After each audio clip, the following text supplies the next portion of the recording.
Okay, everybody, welcome to the latest episode of All Too Real 2. My name is Michael E. Cullen II, and with me, as always, is... It's Matthew. I'm not going to make up a fake name, middle name this time. Just say Haas. So, there it is.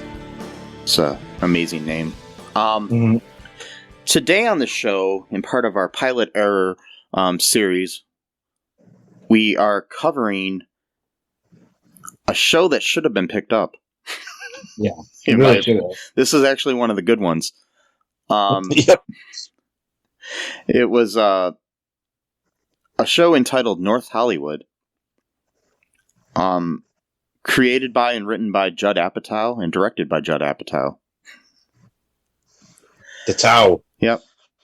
Good old Judd Apatow, you know? So, show stars Jason Segel, Amy Poehler, Kevin Hart, January Jones, Judge Reinhold, Phil Hendry, a bunch of people. So Colin Hanks is in it as himself. It's a pretty funny show.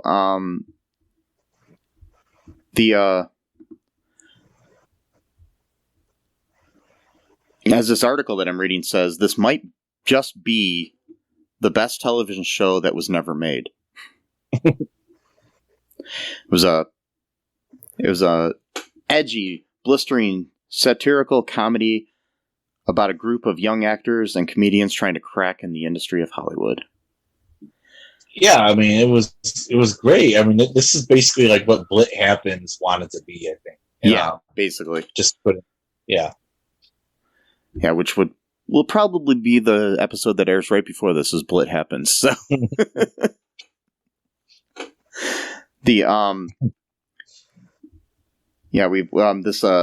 article that I'll be referencing as we talk about this is written by Shannon Malloy for News Corp Australia.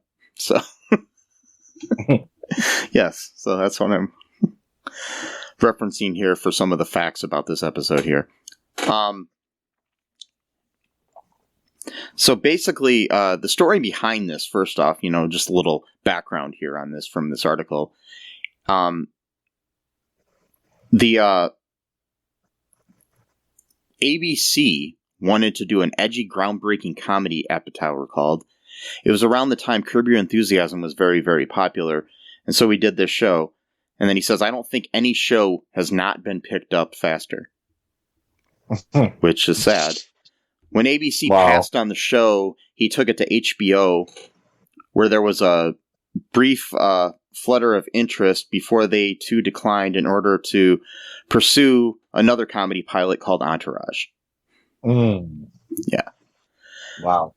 Yeah, it's a decision that's seemingly implausible today that roll call of stars and plot sound like pretty appealing and binge-worthy. Yeah. But this was 2001 when this came out. Oh, wow. When this was made. So this is pre How I Met Your Mother, Jason Segel, pre selling out, stadiums, Kevin Hart, and pre Parks and Rec, Amy Poehler. So yeah, I mean, yeah, pre a lot of things. I mean, yeah. Judd Apatow, he was just really ahead of his time for most of his career, really. I mean, just a lot of stuff that we kind of take for granted now. And I want to say this is probably right after Undeclared and Freaks and Geeks with Judd Apatow, so. Right. It's just like how some people just like, it's like, not only do they have their finger on the pulse, they're the ones that are creating the pulse prematurely before anyone else even knows it's, Yeah, it's crazy. And I mean, like, January Jones went on to be on I think Mad Men and other things and stuff. So she became huge too. So it's just like all four of the main cast members became huge after this. So on some of the best television that's been out since then, you know what I mean? So yeah. So what happens in this episode here, Matt? Jason Segel's character, his name is Gary. He's like, he wakes up, he's pumping himself up to go to work, and they kind of have like a morning routine thing going on, and he's getting like makeup put on him for like playing what they call Frankenstein, but it's technically Frankenstein's monster. If you want to be, yes, real about it, it's Frankenstein. It's Dr. Frankenstein is the guy who made the monster. Okay. And I'm not sure if the monster ever had a name. Not sure. I haven't read the novel, but I'll take their word for it. But, so it kind of looks like, oh man, he's going into work, and it turns out that he's like one of these guys who dresses up as a character at like a certain part of town where people like tourists are at or whatever, and he's just supposed to scare them, because he's a tall guy, and but he's kind of like doing his own little things, like doing like knocking some soliloquies from the Mary Shelley novel and stuff, stuff like that. He knocks a hat off one of the kids, and he's kind of really getting into it. But yeah, he ends up, this girl, she asks her mom, if she could hug Frankenstein, so she's like, he goes into this weird monologue and like scares her. Yeah, it's kind of sad. I mean, it's kind of like, I think what that was like kind of a play on is like when you go to like Universal Studios in Hollywood or in Florida, they have people walking around dressed up like monsters and dressed up like Groucho and Charlie Chaplin and all these people and Lucille Ball and whatnot, walking around. So yeah, I think that's kind of what it was about, kind of. But yeah, they do that in LA, I think, where it's like, well, there's like a place on like actually near where Jimmy Kimmel films his show, like on Hollywood Boulevard, where people walk around dressed up like mainly like superheroes and Star Wars characters and shit like that. But okay. Yeah, this was more like a place where he was hired to do this. On Hollywood Boulevard, that's all just done by the people. Oh, okay. Like they're basically like a lot of times they're like homeless people and stuff like that just decide, hey, I'm going to dress up like the Incredible Hulk and walk around, and then get my picture taken with people. It's technically not legal, but Hollywood kind of turns an eye at it, so like, whatever. Yeah. Like let them make some money, mm-hmm. Like, yeah. I mean, there's really sad stories too. Like there was just a couple documentaries about it, and the really sad stories about the guy that was the Superman on there for years, who died a few years ago. And he was found inside of like a recycling bin. Oh God! For like old clothes and stuff that he was trying to steal stuff out of.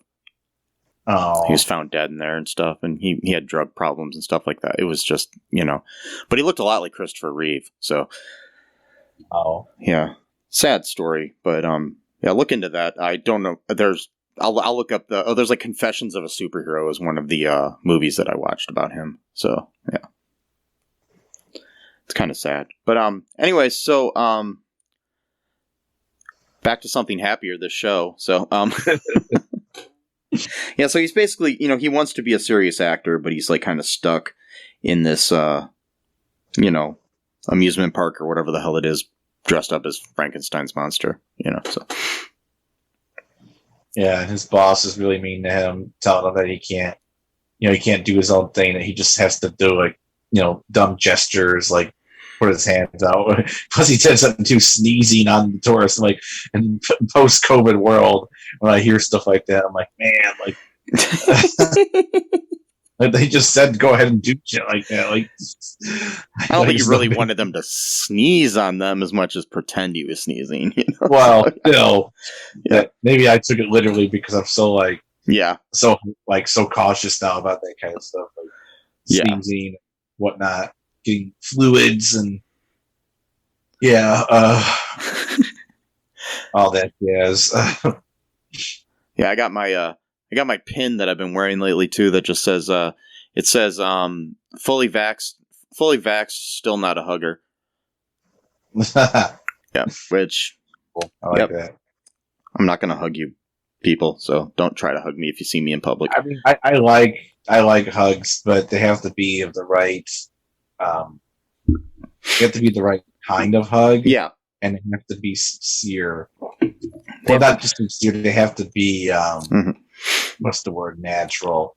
I guess that's the only word I could think of. So yeah, if I I'm could not sense hugging someone, a stranger. That's all I'm saying. oh, probably not. It depends though. But like if I could feel that like a hug is not 100% comfortable, then I just feel like I can't do this. It's just not, it doesn't feel good. It doesn't feel like a hug's supposed to feel like a hug. You know, a hug is a hug is a hug. It's like its own definition. You just know it, you know, or you don't know, but you know, I know. And regardless, you know, if somebody doesn't want to be hugged, don't hug them, people. Yeah, I mean, you know, personal space is, you know, important. Yeah. Boundaries are very important. Don't just, you know, it's not like the old days where you could just be like, hey, chop, you know, chip off, really chop off the old black, really chip off the old black or whatever. Like this guy, I doubt he's going to listen to this podcast, so this doesn't make me, you know, it's not going to matter. But like when I was working at the print shop, this guy, he was like way too like perfection, like his whole thing, like his whole love language was just like putting his hand on your shoulder. It's like just like it was just like great on me, like because he would just do it. Like he wouldn't even ask for. I mean, I know it's kind of awkward to ask first. Like it's okay if I touch your shoulders, but like he would just go do it, and then I'd be like, you know, trying to get my work done or whatever, and he'd be like, you know, good job. Like, you know, he's like very like enthusiastic. Like, he was, you know, he was nice. He was kind of like a coach almost, like probably like he probably worked as some kind of like counselor at some point in his life or whatever, like giving encouragement to people or whatever. But like, yeah, like he would just like his move was just like both hands on both shoulders, and it would just like like there would be no warning either. Like you wouldn't even see it coming. Just like boom. It's kind of creepy. Like, I did not. He was really kind, man. I think he was like super religious, dude. You know how they are. Yeah. But, anyway, so what else happens in this episode here, Matt? Besides the PTSD memories of no. Yeah. Yeah. So we see his arc of the story, but then we get into like Kevin Hart's his arc. He's a stand-up comedian. He's also an actor. He's really excited because he got this beer commercial he keeps watching, which is so it's like I know it's satire, but like I can almost see a commercial like that from that era. Oh yeah, being like that, like just that very like it was like, you know, Kevin, he's like about to get married. And then, like, the priest is, like, saying something like, will you share your beer with your wife? And he's like, no, or whatever. It's just stupid. Like, what was it? Like, you can tizaste or something like that? Yeah. Or I don't remember what he said. Tizaste or, like... something. I don't know. It was kind of sad. it was meant to be sad, you know, funny. No, I know, but I'm just saying sadly funny. It's sad because like a commercial like that probably existed in 2001. Like I'm almost certain of that. Oh yeah. And then Gary, he's in the background like pretending to work out. He's barely even doing anything. Like yeah. But somehow he was sweating a whole bunch, which is weird because he wasn't like hardly doing anything. But and then we find out then they have a third roommate who's actually I think like she's the one that's kind of has the house, I guess. Something. Yeah, she kind of like runs the house or something. It's Amy Poehler's character, which I don't know her name. Don't know Kevin Hart's name in his name in the show is Kevin Hart. Oh, it is okay. Well, yeah, but it's spelled differently. In reality, his name is Hart. In the show, it's Heart. Gotcha. So like we did this with Blit Happens, which we'll probably release before this episode. But this was like an era in television when they really started to go all in on the whole like, we're gonna do a show where we actually mention the real actors' names in the show itself, but they're part of the show. Like everyone seemed to like want to get involved in that all at the same time. And unfortunately, and Amy's character was named Wendy. Wendy, that's right, with Wendy. So in this show, Wendy is her job is the assistant to Judge Reinhold, not the actor Judge Reinhold. So the actor is in the show now, just like how it happens. Cameron Diaz, whatever. I'm not even going to talk about that again. But we already did that once, but yeah. So yeah, she's the personal assistant to Judge Reinhold, and who plays himself, and it's pretty funny. He's like basically kind of neurotic and stuff, and worried about things, and he finds out about she's decided that she wants to quit before she goes into work that day, and because she wants to pursue her acting career. But Judge Reinhold finds out that there's a movie being filmed where they need a young Judge Reinhold type. So he's too old to play that. But then he asked if he could play the dad in the movie, and they said he's too young for that. And he says, I'm too old to be myself, and I'm too young to be myself. Yeah, so they're looking for a Judge Reinhold type. So later on in this show, Wendy lets Gary know about that so he can go audition for it, because she says, you kind of look like a young Judge Reinhold. Which he kind of does. Jason Segel does a little. So yeah. There's another part where Kevin and Gary have dates over from their acting class. One of them is played by January Jones, who is kind of into Gary, but he doesn't really see that, and he's kind of embarrassed. She sees like green on his neck, asks him about that, and he says, well, I play Frankenstein. He's like, oh, they're doing a remake of Frankenstein? And then talks about how the British guy from The Full Monty's in it with him somehow. Which I found hilarious, because the whole cast of The Full Monty are British guys. Exactly. He's like, it kind of reminded me of what was it? I think it was Forgetting Sarah Marshall, where like he gets caught in a lie and he just like changes up the story. Yeah, like he kind of like does this little thing where he kind of like freaks his neck a little bit, and he's like, he's kind of weird about that, because he said something about like, well, he's really cool actually. She's like, oh, can I come over and watch you guys on set? And he's like, yeah, he's kind of weird about that. It's like he said he was really cool. So everybody wants to see him naked or something. Right. Yeah. Ever since the movie came out, everyone wants to see his thing or whatever. Which I'm sure is not true. No offense. I'm just saying most people don't want to see a random dude's thing. Well, before anybody wants to see anybody's things, do you want to take a break, Matt? Yeah, sure. I don't know what that meant. We'll be right back, folks.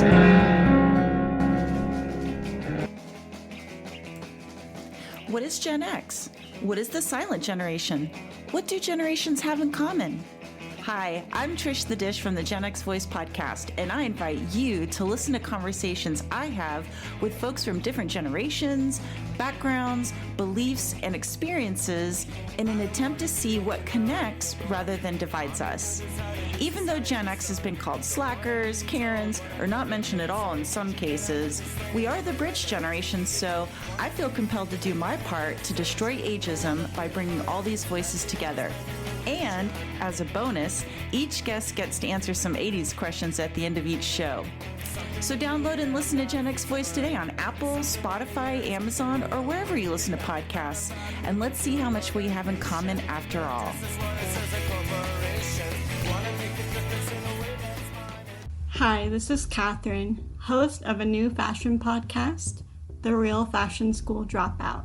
Join me as I interview guests every week in the fashion and beauty space, and we gossip on all things fashion and beauty, and even get into some personal stories of their journey in the industry. You can find us on Apple, Spotify, pretty much wherever you get your podcast. Hope to see you there.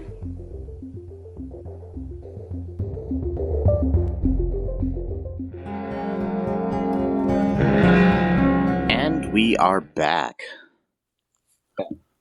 Nobody was showing anybody their things out during the break, I don't think. Nope. That's I did not pull a Jeffrey Toobin. So Yes, that's good. yeah, Yes. it is good. Yes, because we are on Zoom. And, yep. Also recording on a Zoom, so it's weird. Yeah, but it's audio only. So even if I did, nobody would see it. So Yeah, but I did not. I'm just being clarifying. I did not. yes. Neither did I. Good. And Jeffrey Toobin is not on our call. So, Nope. we're good. So, back to North Hollywood. not the city, the sitcom pilot. The show that could have been but wasn't. yes. But if you think about it, we wouldn't have had Parks and Rec, and we wouldn't have had probably wouldn't have had How I Met Your Mother or other things too. So A lot of things, which plus we wouldn't have all the great movies. Well, we might have had the great movies of Judd Apatow. We don't know, but in an alternate universe, things are different. yeah. Just like I've the never show said What anything. If. I've never said anything more deep than that in my life. Oh yeah. In an alternate universe, things are different. I mean, it's very deep. It's very it's true. Wow. Deep shit. It's very deep. So, anyways, throughout this episode, we have Jason Segel's character of Gary. He visits his parents at one time. They're not very supportive of him, and they're talking at one point, and they're like, you know who I like as an actor? That Dan Rather, the newscaster. And it's like, who's that Jay guy that hosts the Tonight Show? He said that kid. He said that kid. I'm like, what are you talking about? Yeah. Jay Leno. Yeah, like, the dad is played by Phil Hendry, who is a Facebook friend of mine. So if you're listening to this for any reason, Phil, hi. And he did also do a brilliant turn on an episode of Marin once too. So Phil Hendry is good. Yeah. Oh yeah, Mhm. Okay, that's cool. Yeah, I believe he has his own podcast too. So, Nice. look him up. Anyways, they're not really supportive of him. So he goes off and there's Amy Poehler, finds out that there's this movie where they want a young Judge Reinhold. Young Judge Reinhold, and Judge Reinhold. Oh yeah, there was a thing where he wanted her to. He says I was in the grocery store and Jamie Lee Curtis had the Halloween theme as her ringtone. And he wanted the Beverly Hills Cop theme as his ringtone. Oh my God. And then she was like, I can't do that. I quit. Blah, blah, blah. Just like, Wow. yeah. That's bad. Yeah. I don't know. I don't have the All Too Real 2 theme song as my, Oh, you know? No, I'm sorry, Matt. That's okay. I barely listened to that thing anyway. I made it. Yeah. Like, 3 years ago, something like that. I'll tell you what my ringtone is. It's whatever the default ringtone of the phone is. Yeah, I think mine is too. I used to do, like, their own, like, custom. I used to go ringtone. crazy. I'd have custom backgrounds. I'd have everything. Now I just have the default, whatever it is. I don't give a fuck anymore. know. It was fun while it lasted to do stuff like that. Like, I know who this person is because I hear a custom ringtone. Yeah. You know. I used to always like I'd have like the How I Met Your Mother theme song, or speaking of, Jason Segel, I'd get that one, and then my background is like the cast of How I Met Your Mother. I'd have like a whole theming on my phone, or like, it was the Scrubs theme song and there was the Scrubs cast, or whatever. It would always be like TV or movie theme songs. But yeah. Right. But now that eats up too much space on my phone, so I don't give a fuck. Yeah, I know. Plus my phone's on silent most of the time anyway, so I don't give Yeah. Hardly ever turn my ringer on. Yep. My thing is I'll call somebody back when I notice that they called me. Yep. Unless you're like a business guy who's always got to have his phone on, all times or whatever. Even then, if somebody can't wait 5 minutes, because I'm usually checking my phone every 5 minutes at least, so they can't wait 5 minutes to talk to me. Yeah. My broker really needs to get a hold of me. Yeah. We're gonna take AMC to the moon. God, these people. I know this is a really weird tangent, but man, some of these people are so freaking delusional about AMC. So like, they think like this AMC stock is gonna squeeze. They call it squeeze because all of these hedge funds are like basically trying to make the price of the stock really low. So they're trying to like basically manipulate. So basically, like, all these people, like regular people, are trying to group together to essentially do. It's almost like a lightsaber battle. So they're trying to manipulate the stock to go higher than what it's actually worth to counteract the thing. But like some of these people, man, like they, I don't know if they themselves really believe it. If they're just like deluded themselves to the point of like just not seeing. Is that like reality. The whole GameStop thing that happened? Yeah, they're basically trying to do the same thing with AMC, and they've been doing it for like since January, so it's been going on for a long time. And the thing is, it did go up pretty high. So, like from January of this year, I think like at its lowest point, like a single share of AMC was like maybe like $1, $3 or something like that. And then sometime in June or July, I don't remember, it went all the way up to $70 per share. So it's like if you got in for like 1,000 shares back in January for about $1,000, you held on, that would have been $70,000. It's pretty decent money. Yeah. But like some of these people, they're thinking that they're going to wait, they're going to hold out. They have like these, like, it's almost like a cult if you think about it, because they have like their own slogans and code words, and like they call themselves like the Gorilla Gang, or they call themselves apes, and it's like a whole community driven thing. It's very much like a cultist, and like they have a phrase called hodling, which means hold on for dear life, but they say hodling, like, so like they mispronounced holding as hodling, so it's like a cute little way of like having like a sort of like community. Which another thing cults do is like they make up their own terms and have their own language that distinguishes them from outsiders. So it's very much like a cult. And if anyone ever like even hints at criticism, or just even not even criticism, even just like doubts, they accused them of, quote, spreading FUD, and FUD stands for fear, uncertainty, and doubt. So like you're not allowed to have any. It literally operates like a cult. Like that's not just me saying that. That's like the definition of like how cults operate. Like that's. And thank you all for tuning in to All Two Stocks with Matt. All Two Stock by. No. So anyways, I'll wrap up my points. I know I'm taking a long time. But so you didn't come here to listen to me talk about AMC, all right? But you're here, so you're forced. But so some of these people, I don't know if they actually believe this, or just they're telling other people to believe it so that they can make more money by investing more in stock.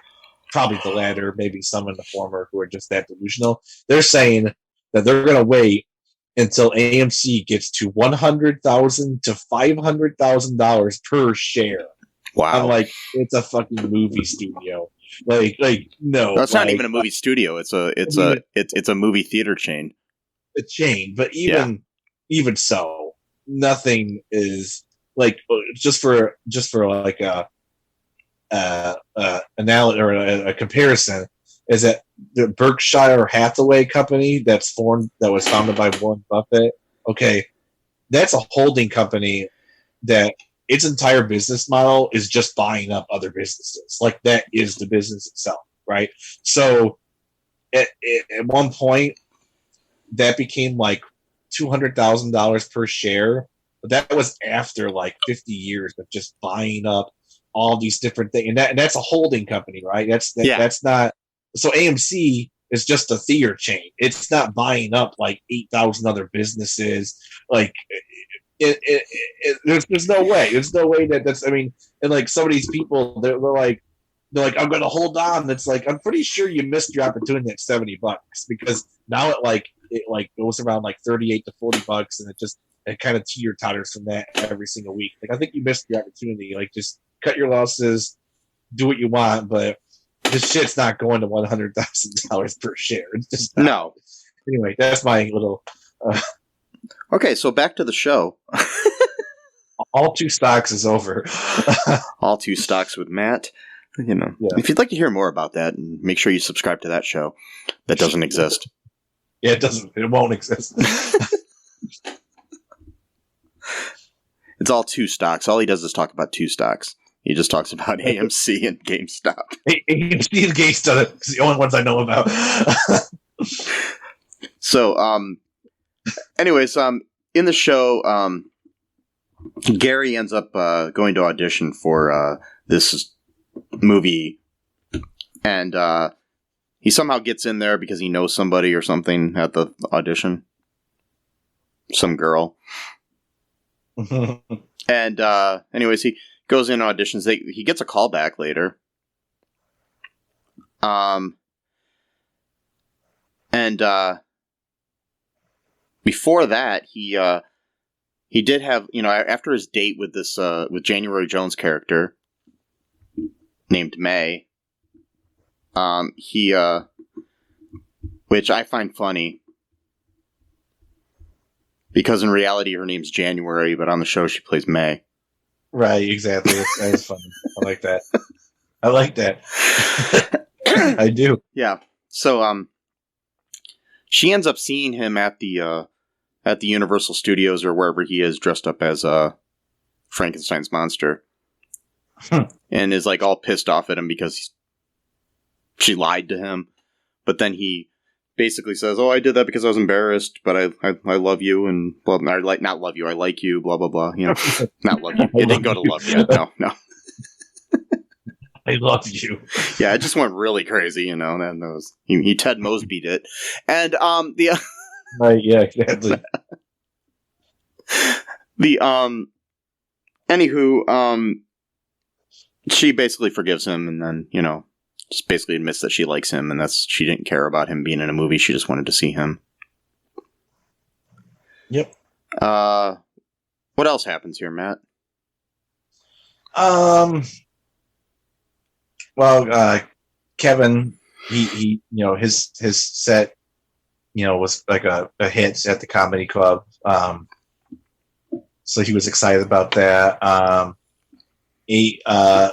one point, Judge shows up at the house and just hangs out with Kevin because he's sad that Wendy quit on him.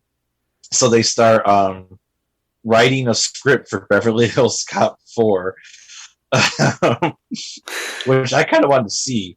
Be honest, it's funny. There's actually right now Beverly Hills Cop 4 is in like pre-production. Yeah, exactly. And Netflix or something. He wanted to play Eddie, his like a cousin or something like that of Eddie Murphy's character, I guess, or something like that.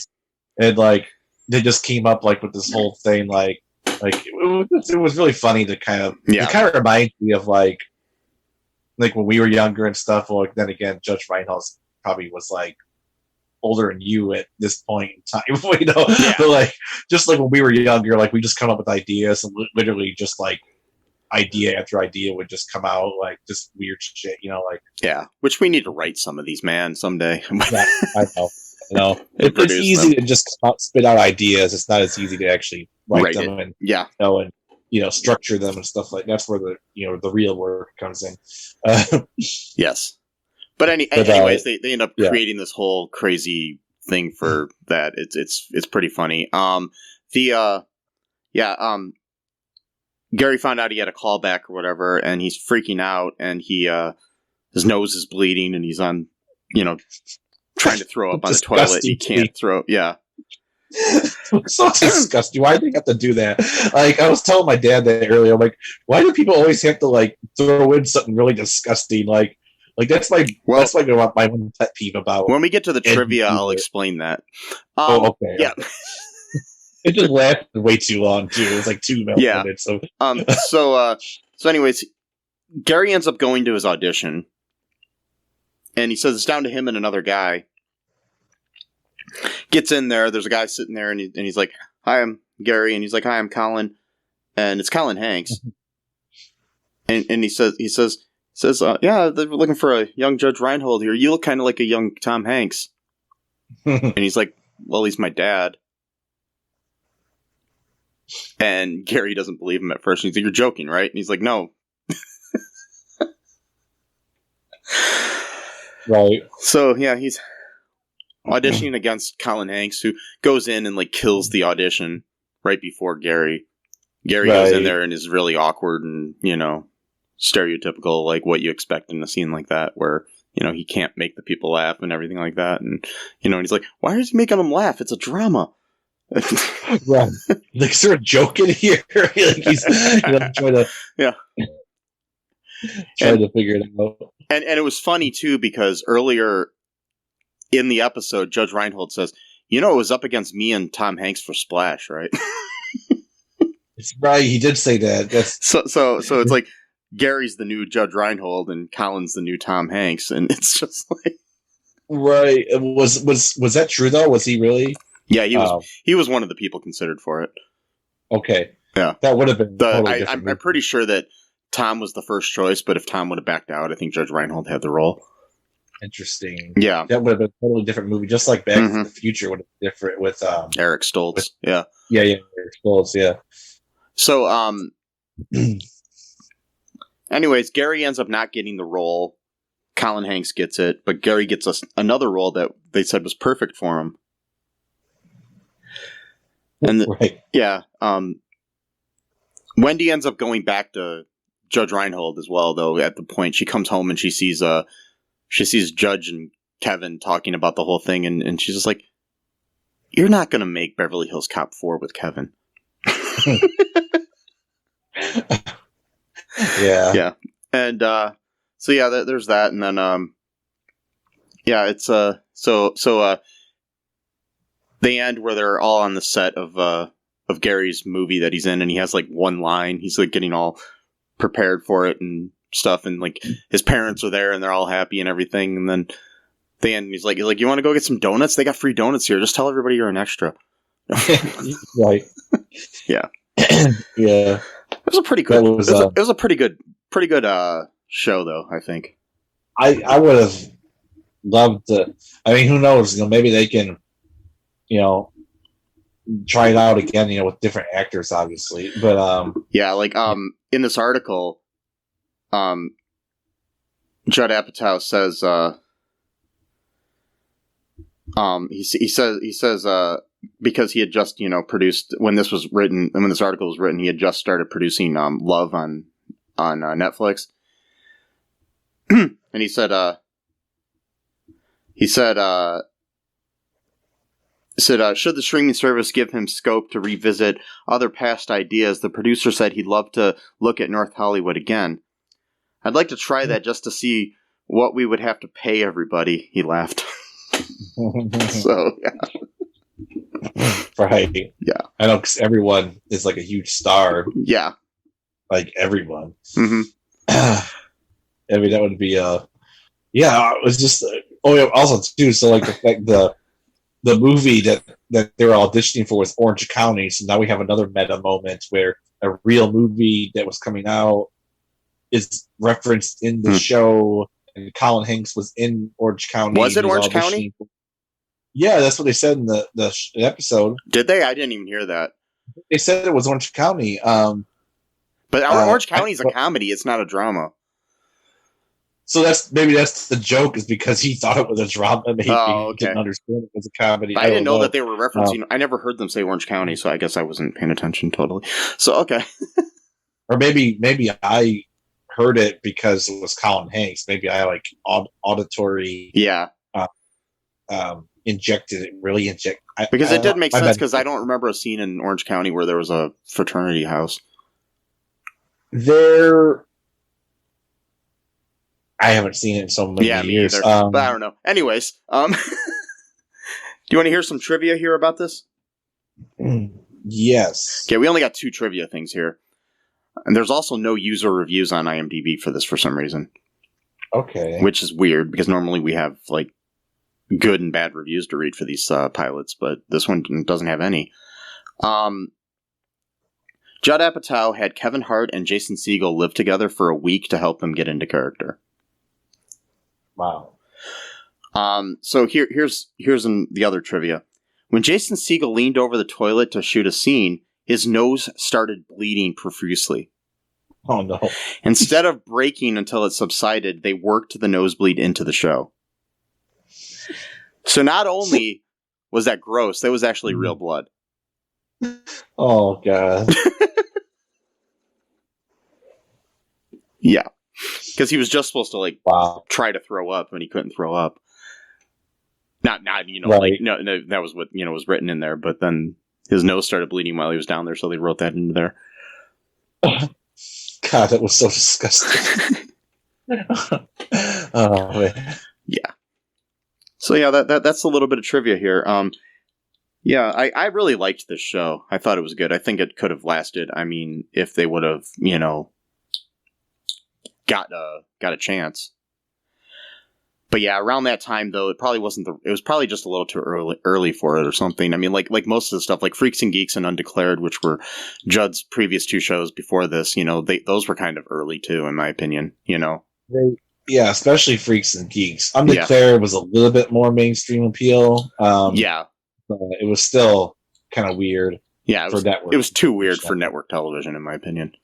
Because this is during the era of network television where they would play the theme song at the end of the episode, no matter what happened at the end of the episode. Well, yeah. So if something terrible happened, they still would play this upbeat music at the very end. That was that era of TV. And I mean, it's like, yeah, and it a lot of shows that came out back then would be huge on streaming now, Oh yeah, but we're like nothing then. So yeah, it's wild, yeah. So any other thoughts here, Matt, before we wrap things up here? No, I can't think of anything. Okay, well, yeah, if you want to see this episode, I can give you a link, folks. Just message me at mike@cullenpark.com. Also, with anything else you want to let us know.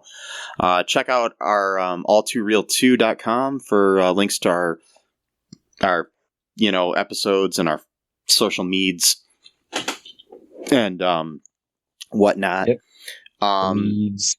Give us a 5-star review on Apple Podcast if you could. That would really, really help us. We're trying to get more listeners. If you like the show, tell your friends. Tell your enemies. Your enemies, your colleagues, your family, your acquaintances. We're like Dennis Reynolds. We're 5-star men, and we demand to be rated as such. Yes, and we would like you to just tell random strangers. Mm-hmm. Just walk up to somebody, stay socially distanced at least while you do this, and just be like, hey, have you heard about all2real2.com? Go check out the website. It's a good podcast. And don't hug them though either. Yeah, don't hug them unless they, ask you to. And even then, you might not want to because right now there's a pandemic. Yeah, exactly. Yeah, it's probably not a good thing to hug anybody right now. Probably not. Not for at least. I mean, maybe your husband or wife or whatever. Go ahead and hug them, but your kids, your dogs, cats, turtles, your pillow at night when you're crying. Oh wait, gripping your my pillow tight. Yeah. Yep. thinking about all the things that are wrong with your life, and you're just like, oh, you gotta. So by the way, that guy Mike Lindell now he's got a new thing where you have Bible verses on the pillows because that's what every person wants is a pillowcase with fucking Bible verses on it, and is that a little bit sacrilege? I mean, getting these pillows like sweaty and shit like that. I mean, yeah, and it's also kind of weird too. Like, I mean, would you want a Bible verse there if you're like having sex with your partner on the bed with a pillow? I think they would just maybe throw the pillow somewhere else at that point. Hopefully, yeah, but then you shouldn't throw the Bible verses on the floor either, So I'm just exactly because now that's another sacrilege. You're just throwing the holy word on the floor. Mm-hmm. That's like like I don't know how it's like in Christian religion, but like I think like in Islam, like they have like certain protocols, like for like a Quran that's like completely up, like it can't be salvaged in any way, and all this kind of stuff because it's like the word of God. You can't not just got to throw it on the floor. I mean, a lot of religions think it's sacrilegious if you take like a Bible or a Quran or a Talmud or whatever holy writings that you have, and you put like if I were to like have a bookshelf where the books were on top of each other as opposed to like side by side, and like if I put like say Cat in the Hat on top of the Bible, people would think that's sacrilegious. Oh, I mean that's what the guy told me at the mosque once when I was like a very new Muslim, like very new, like 6 months in, and I was sleeping because people stay there all night during that night, and I had this the Quran on the floor, after the guys kind of gently told me like, yeah, we kind of don't do that here. Oh, gotcha. But even nowadays, like I'm not even like very super religious anymore, of any religion for that matter. Whether it's Islam or Baha'i faith, I still don't feel right. Like sometimes I will have another book on top of it, and I'll switch it out. Like it just doesn't feel right. Yeah, I try to always keep that like that too myself. It's it just doesn't feel right. Yeah, and it's weird though. I don't understand having Bible verses on the MyPillow. Yeah, I had to help my dad order a MyPillow online the other day. That felt really weird to me. But anyways. Come on. Yeah. Oh, because he already he already had one. Okay. And my nephew liked it and wanted one himself, so my dad bought one for my nephew. Okay. All right. That's yeah. That's forgivable. But my dad doesn't understand technology that well, so I had to help him order it. So that was kind of weird. But anyways, really bad. Yeah, must have felt. I'm like, I'm going on Satan's website and ordering Satan's pillow. But yeah. Yep. Anyway, so yeah. Give us a 5-star review, folks. And yeah. Go and tell people about the show. Check out our social media. Check out our Patreon. Also, check out our TeePublic. You can get that's somewhere where you should buy stuff. I think you can. I don't know. You might be able to get pillowcases on there. So I'd rather have an All Too Real 2 logo on a pillowcase than Bible verses. I kind of like that idea, actually. Yeah. So if they don't have them on there, demand that they make pillowcases. Tell them to do that. So. Yeah. But go out there, don't hug people unless they want to be hugged, and wear a mask, folks. Wear a condom. And bye-bye. Thanks for listening to All Too Real 2 podcast, a Cullen Park production. Produced and edited by Michael E. Cullen II. Music by Matthew Haas. Subscribe and share the show. Visit us at cullenpark.com.